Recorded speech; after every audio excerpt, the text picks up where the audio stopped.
दादा, थोड्याच वेळात राज्याचे उपमुख्यमंत्री एकनाथजी शिंदे साहेब आपल्या शिवजन्मभूमीत येणार आहे.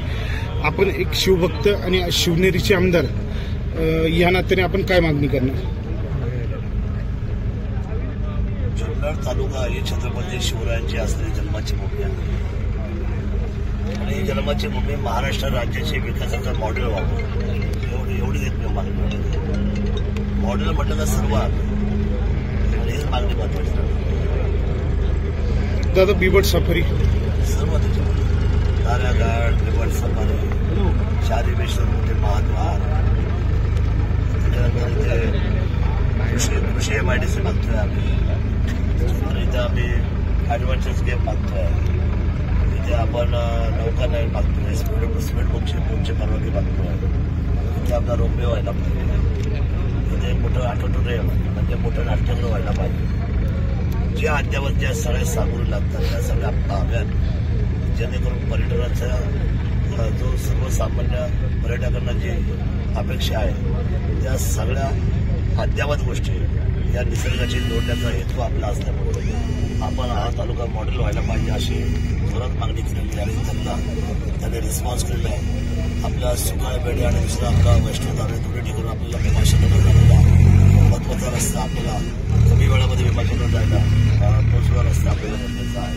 रोड आंबोली, गाडगर, त्यानंतर इंगळूण आणि मेजवाट असा सगळ्यात मोठा जवळजवळ 93 किलोमीटरचा असा मोठा एक रिंग रोड आपल्याला अपेक्षित आहे की जो संपूर्ण सिमेंट काँक्रीटचा व्हायला पाहिजे. अशा ज्या गोष्टी आहेत ज्या अद्यावत आहेत त्या आमच्या दृष्टीने अतिशय.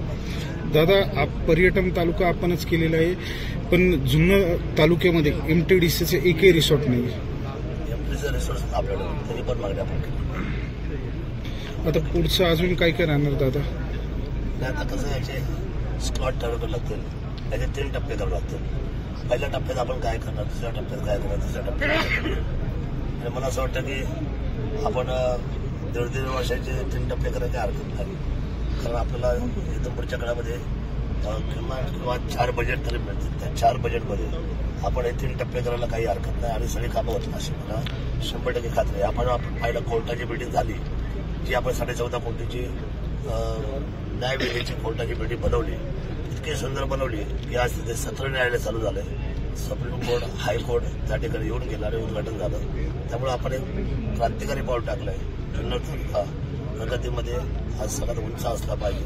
कारण छत्रपती शिवरायांची भूमी आहे, अष्टविनायकाची भूमी आहे, संत महात्म्यांची भूमी आहे, कष्टकरी शेतकऱ्यांची भूमी आहे. त्यामुळे इथे आपल्याला सर्वांना या निसर्गाने नटलेल्या आणि विशेषत्वाने पर्यटनाने उभ्या राहिलेल्या अनेक बौद्धलेणे असलेल्या गडकिल्ले असलेल्या या तालुक्याला आज धरणाचा सगळ्यात चांगला परिसर आहे. त्यामुळे हा अद्यावत होणं, कृषी इंडस्ट्रीमध्ये आपण पुढे झालं आणि जगाच्या व्यवस्थेमध्ये बिबटच्या निमित्ताने आपण वरच्या नामांकनामध्ये यावं अशा पद्धतीची भूमिका मॉडेल तालुका हा महाराष्ट्राचा होणं हीच आपली त्या ठिकाणी सर्वात प्रमुख मागणी आहे. शिंदे साहेब थोड्याच वेळात या ठिकाणी येतात. संघटनवाढीसाठी काय याचा फायदा होऊ शकतो का?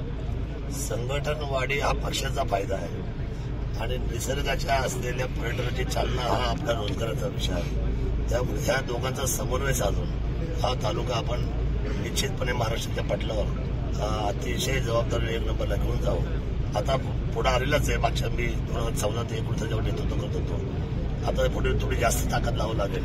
तर मला खात्री आहे की जे तुम्ही मला ताकद दिलेली आहे त्या असलेल्या तुमच्या सर्वांच्या मताधिक्यावर माझं राजकारणामध्ये त्या सर्व लोकांशी समन्वयाचं नातं आहे, हक्काचं नातं आहे, प्रेमाचं नातं आहे आणि मी टाकलेला शब्द आजपर्यंत त्यांनी डावलेला नाही, ते डावलणार देखील नाही. धन्यवाद.